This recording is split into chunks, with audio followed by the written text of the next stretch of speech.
میں نے آپ سے بات کی ایکسٹرا میریٹل افیئرس کی. سب سے بڑا نقصان اس چیز کا جو اس وقت ہو رہا ہے, ایک تو ایکسٹرا میریٹل افیئرز اپنی جگہ ہیں, کیونکہ ظاہر ہے کہ جب the type of content people will watch on these web sites, they have categorised this thing into different categories, and in fact they are even showing incest, and they are showing certain categories in which people think about the other person in a very sexual sense, جس سے یہ سوچ اجاگر ہوتی ہے ایک انسان جو اس کو دیکھ رہا ہوتا ہے, ڈیفینیٹلی اس کا برین تو افیکٹ ہوگا نا, اس کا مائنڈ تو اس سے افیکٹ ہوگا,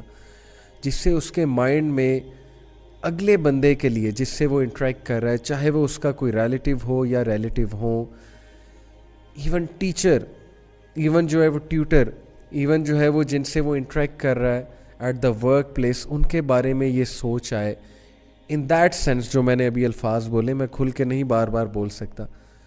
میں آپ کو بتانا ہی چاہ رہا ہوں کہ یہ چیز اس طرح سے نیگیٹیولی امپیکٹ کر رہی ہے لوگوں کے برینس کو کہ اب وہ حیا کا کنسیپٹ, وہ رسپیکٹ جو اپوزٹ جینڈر کے لیے ہوتی تھی, اور وہ پیور تھاٹس جو کبھی اپوزٹ جینڈر سے بات کرتے ہوئے ظاہر ہے کہ ایک وہ ٹون ہوتی تھی نا, ایک شرم ہوتی تھی, کچھ پیور تھاٹس ہوتے تھے, رسپیکٹ ہوتی تھی. ٹرسٹ می کہ بہت تیزی سے وہ چیز ختم ہوتی جا رہی, and this is the disastrous effect of pornography ان کے مائنڈس پہ جو اس کو بہت ریگولرلی دیکھتے ہیں. آبویسلی میں آپ کو ایک مثال دیتا ہوں اور آپ خود اس کو پرکھیے گا کہ کیا یہ بات ٹھیک ہے کہ غلط ہے. 90s کے دور کی بات کر رہا ہوں. ہمارے دور میں جب سننے میں آتا تھا دوستوں سے کہ کسی کو کوئی پسند آ گیا یا کوئی کسی اپوزٹ جینڈر سے بات کر رہا ہے یا کر رہی ہیں, تو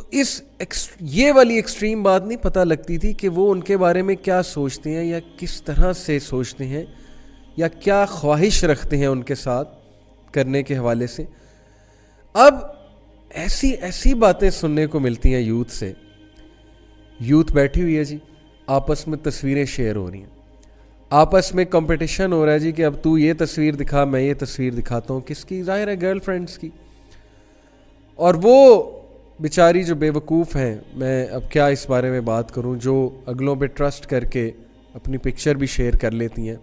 یہ جانے بغیر کہ وہ پکچر کہاں تک شیئر ہوتی ہے اور وہ کس طرح مس یوز ہو سکتی ہے وہ پکچر. تو ان کے لیے میں صرف دعا ہی کر سکتا ہوں کہ اللہ تعالیٰ انہیں سمجھ عطا فرمائے, اللہ انہیں ہدایت عطا فرمائے. بٹ مائی پوائنٹ از کہ کس طرح سے محفلوں میں یہ بات کی جاتی ہے یوتھ کے درمیان, اور لڑکا اور لڑکی اب جب بات کرتے ہیں تو بہت جلدی, چونکہ ہماری سوسائٹی ہائپر سیکشولائز ہو چکی ہے نا اس طرح کے کنٹینٹ سے, بہت جلدی سوچ اس طرف جاتی ہے کہ میں تصویر منگواؤں, اور وہ بھی عام تصویر نہیں. تھوڑا سا میں کھل کے آج بات کروں گا because all of this is happening in the society. This is called sexting, and there are so many statistics regarding it that will make you know کہ how dismal and how disastrous the situation is. Youth, when they talk to each other, they are exchanging pictures, they are involved in this thing جس کا میں نے ابھی نام لیا, and at the end of the day some of them get blackmailed, obviously by their boyfriends, obviously by those who are asking for pictures, and then they go through a lot of distress and emotional turmoil, and there is a lot of chance کہ کوئی آپ کے screen shots لے, کوئی جو ہے وہ آپ کی پکچرز کو ایکسپوز کرے اور پھر کسی بھی طرح ان کو مس ہینڈل کرے یا آپ کو بلیک میل کرے. تو یہ کیا سچویشن ہو گئی ہے, مطلب کہ کیا کرنے کے کام صرف یہ رہ گئے ہمارے نوجوان نسل کے لیے. سم ٹائمز اٹ سیمز کہ ایک ہوپ لیس سچویشن ہے. ایک طرف یوتھ کو جو ہے وہ دین کا بتایا جا رہا ہے, ایک طرف پیرنٹس ہیں جو ان کی اچھی تربیت کرنا چاہتے ہیں, ایک طرف جو ہے وہ پیرنٹس ان سے کچھ ایکسپیکٹیشنز رکھتے ہیں.